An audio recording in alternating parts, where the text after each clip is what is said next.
Thanks for listening to the Let's Talk About It podcast, brought to you by WeDeliverYourVision.com, the go-to place for delivering your vision and getting traction fast.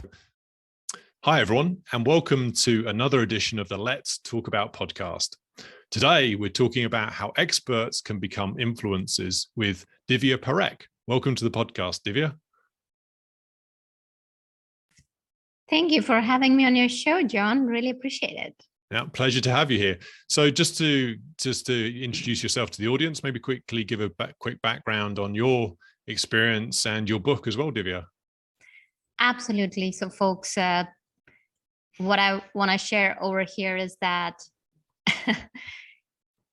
I'm here to serve and support you. So I'm in the industry as a business leadership coach and authority positioning advisor. And when we talk about authority positioning, is about how do you show up for yourself and how do you show up for others? Because as you're showing up, that's what builds the connection, and the connection builds into relationship, and relationship takes into trust. And my book is Expert to Influencer, and it's a completely different type of influencer than what we hear about influencers today with likes and numbers. So this is interesting because a lot of my audience are interested in they're growing their business. They're typically business leaders, maybe busy, lots going on, typically successful, but wanting to grow their business more, grow their revenue. And when you talk about making connections, transferring connections into relationships, I think that'll perhaps be really interesting to unpack, because not only does it work for leaders connecting with their own teams, but also leaders and business owners connecting with customers. So perhaps if you could just explain that one a bit more. Absolutely. So here's what I'll share, that in today's day and age, an influencer is someone who has maybe 100,000 followers, 300,000 followers, and they put something out. And of course, people are following them. So there is an element of influence, don't get me wrong. And yet at the same time, what happens is that we fall in love with this illusion of who an influencer is.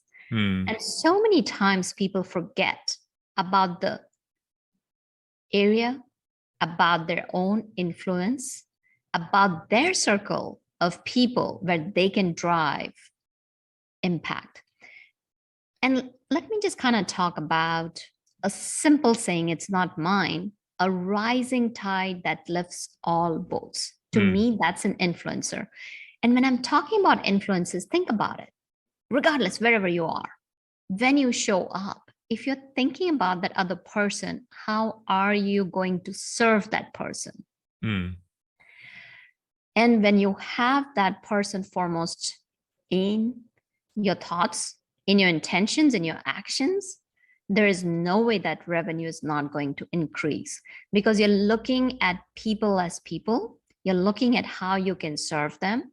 And when you do that, I will share with you, I've gone in one point in time in my life where I've gone in a debt, considerable debt. And yet it was because of relationships that not only got out, but I created a thriving business.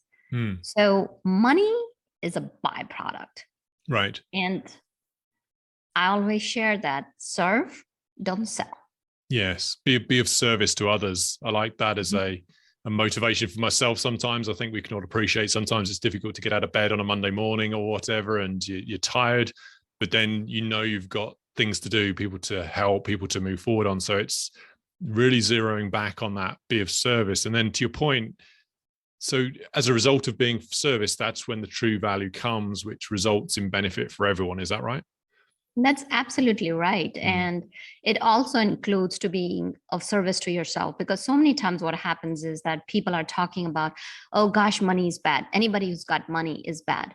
So when you are talking about serving, it's also about serving yourself. It's also about serving your family, because if you just keep on serving everybody else, and if you don't look after yourself, that burnout, that busyness where you're not being productive, can take you down, and your business will thrive for a certain period of time, but it will not be sustainable. When I'm talking about being in service, it's about being true to yourself, finding what gets your passion going. And along with that passion, including performance, and purpose. So it's about tying things together to unpack your influence. So just to break that down a bit more, how do you measure value? Because you mentioned before about it's not about likes and you shouldn't always focus on the money. So if I'm being of service to others and adding value, which I think is valuable to others, and as a business leader, how do I know that I'm adding the most value? Well, I'll always say that go to the user, go to the customer, go to your team member, whoever it is. Any good relationship is knowing, and as part of communication, also knowing what the other person is thinking. What is it that they want? And if they're telling you what is it that they want, and just like in any coaching or running any project, you would define the outcome. And after you've defined the outcome, of course, it's important to have those milestones. And as you're achieving the milestones, you know that you're delivering value. And now you may say that, okay, I'm showing up on a podcast. Let's just take an example over here. How do I know that I'm delivering value? So talk with the podcast show host. So as you and I talked, you shared with me what is valuable to your audience. And that's how I've set my intention, and I will deliver value to your audience, not from the perspective about what I want to share. So when you are in service with fully your heart and your head, then the value is delivered.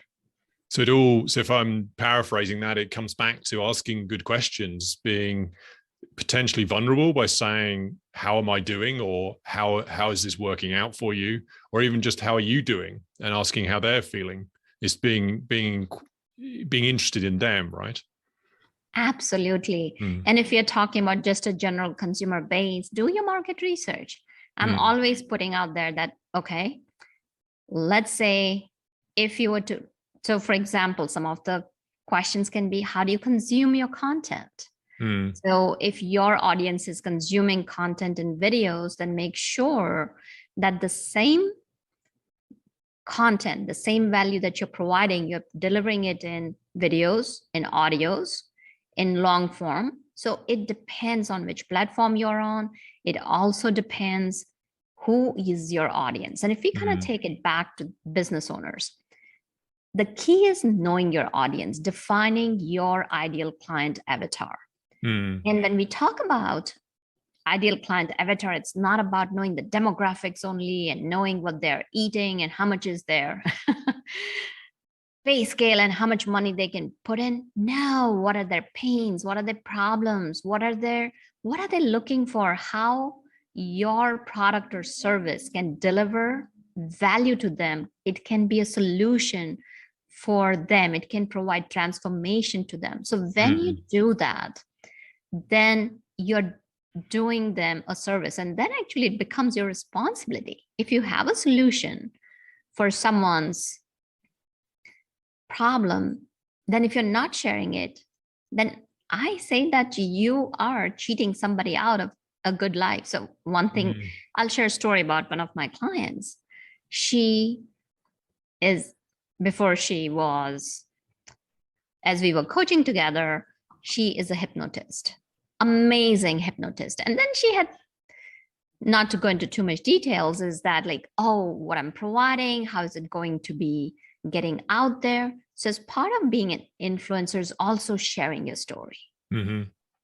Because if you think, oh gosh, I'm being a braggart here, it's not about being a braggart. Right. It's about sharing your challenges and what was your journey like? How did you bring transformation in your life? So when she went from being hesitant to sharing her story with people, not only she has impacted so many, now people are reaching out to her. Other hypnotists are reaching out to her, and she has become influencer in her own right. It doesn't have to be just general masses. It can be people in your industry. Yeah. So I was just on a podcast. On a podcast with Brian Kurtz the other week, and he said it's not bragging if you've done it. It's, if you're making something up or emphasizing the truth to not be correct, then that can be bragging. But if you've done it, it's actually, on the flip side, it's actually someone told me this ages ago when I was doing sales training years and years ago. They said it's actually selfish of you not to share your value with others, which feels really weird, especially coming from a British background of introverted and constrained. But by not sharing your value with others that could help them, you're actually being selfish.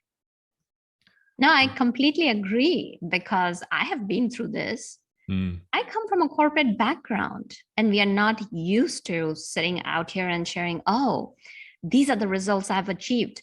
So for example, I've written 13, 14 books, and the books have done really well. One of my last books that we are talking about, Expert to Influencer, it has been a bestseller for 30 months straight.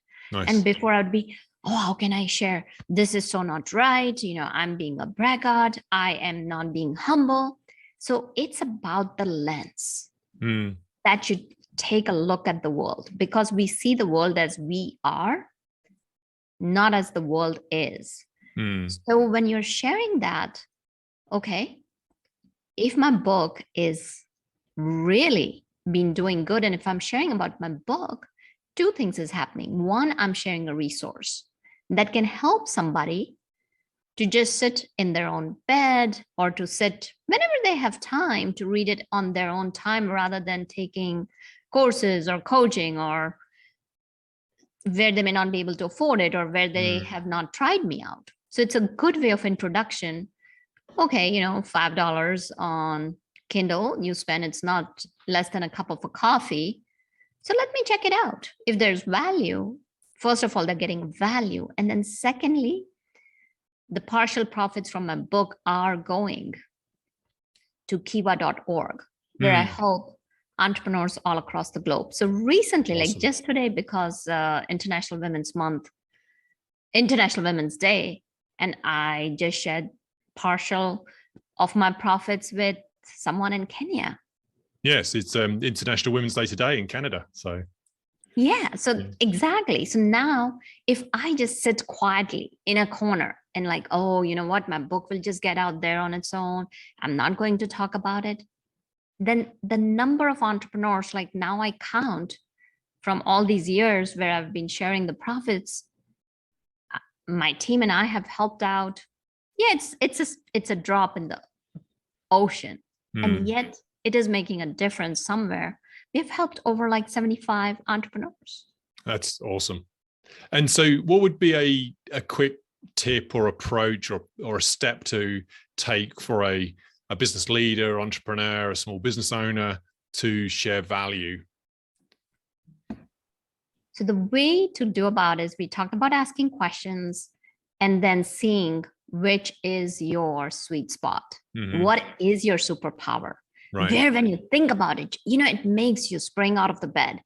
It lights up that fire in your belly, and it says, yes, this is it. I could do this day in and day out, and nothing can stop me. So take that and share that passion with someone, because I'll share with you, in the past couple of years, so many people have lost their joy, they've lost their motivation, they've lost their energy, and light in their lives, light the way for others. And don't hesitate sharing. And there's a way of sharing. Share it in a form of a story. Okay. Yes. And when you share a story sticks.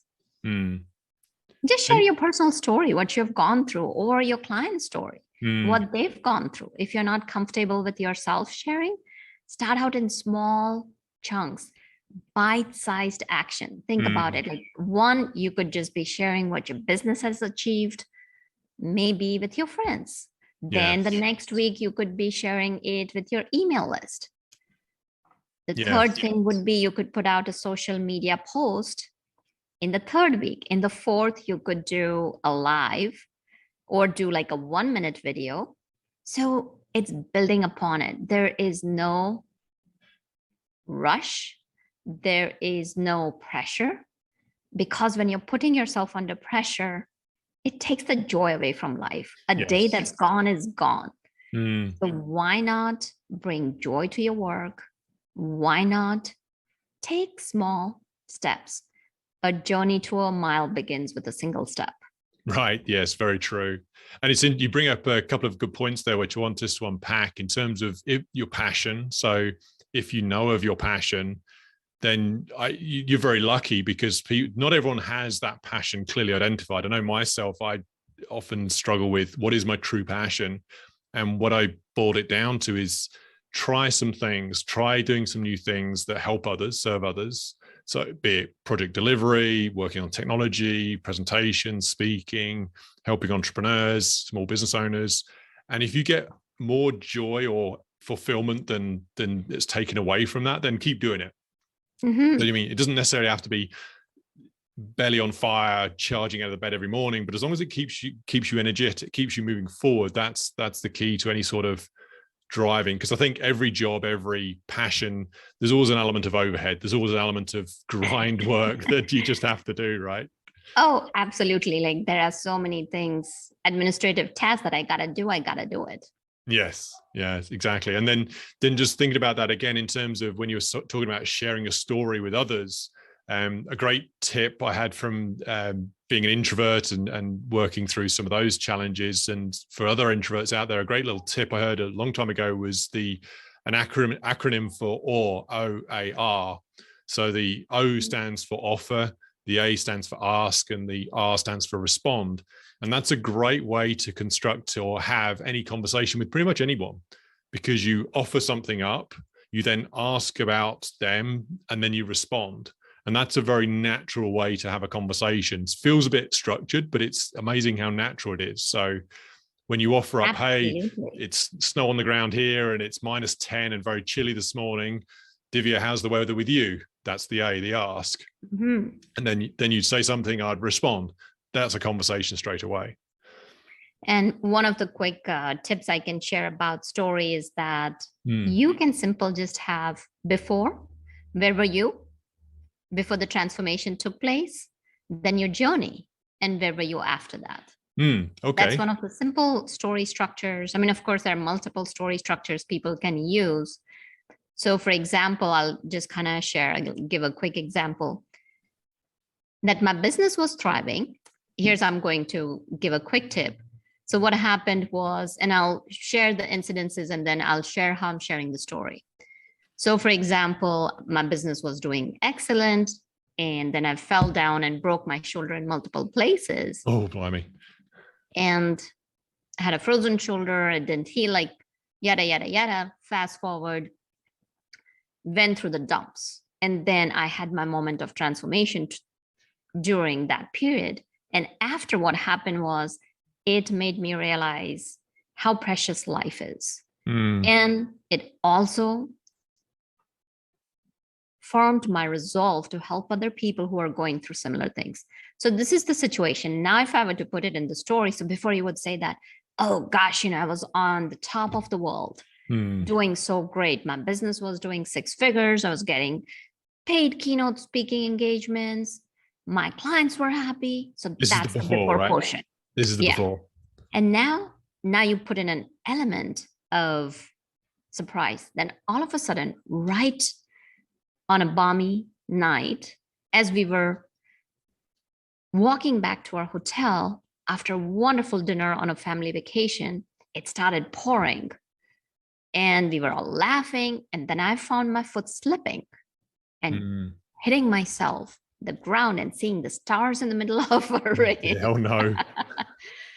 And then, of course, I'm not going to go into whole details. And then you can share about what you went through. And the key is over here is vulnerability.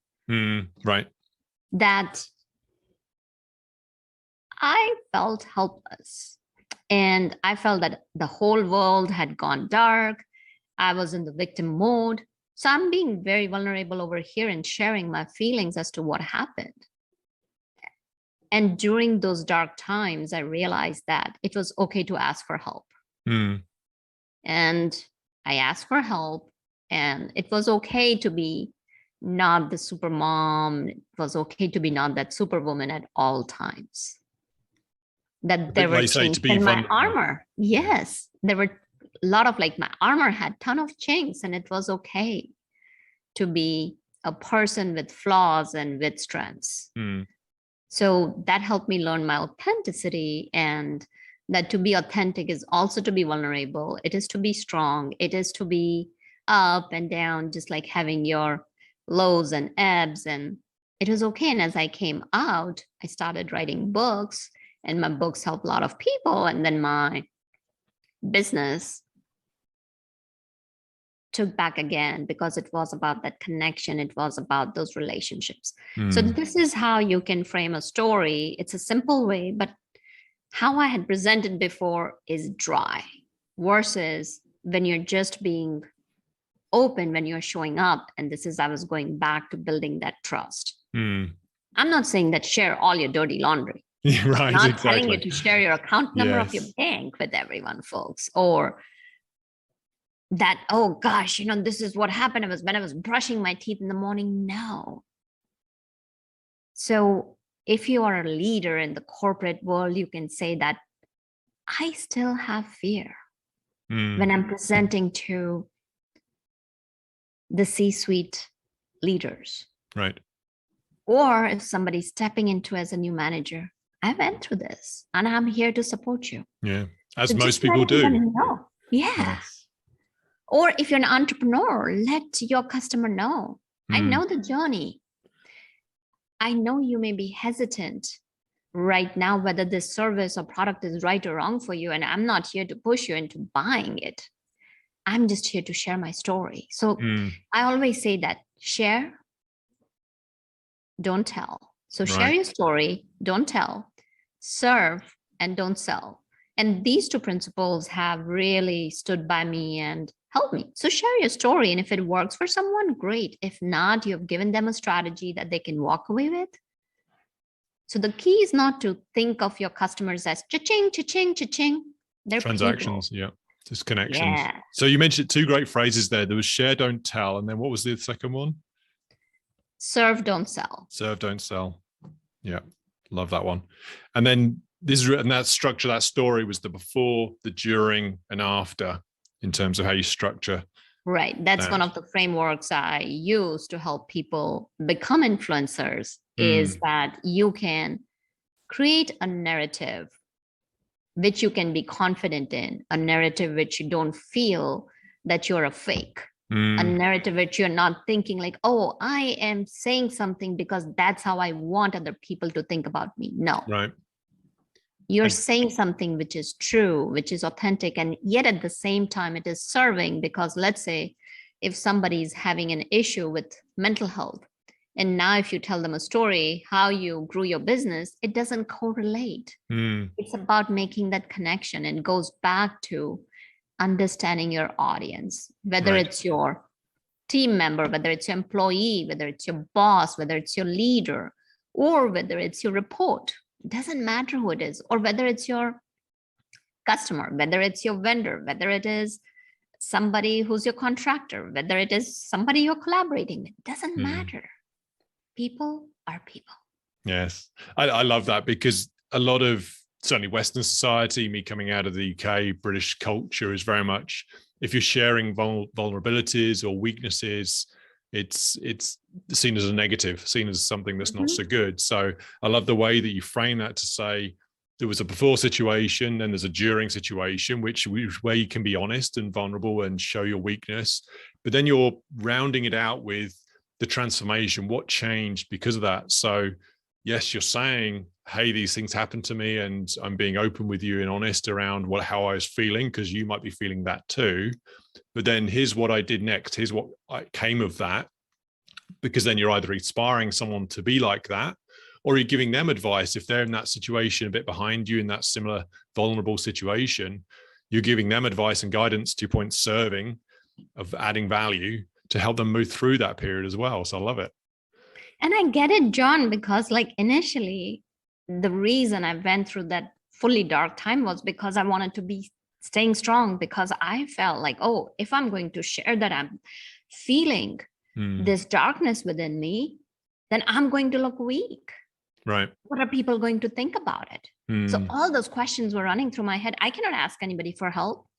I've always helped people.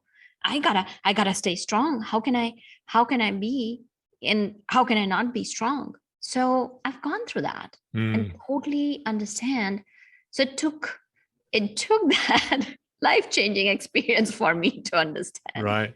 But and everyone's on a different journey, but going through it. And, Yeah. and even just sharing that as a vulnerability to others, and myself included, means, okay, yeah, it's something that anyone can do, because everyone's been through something and everyone has some sort of sharing, which results in a change, which can add value to others.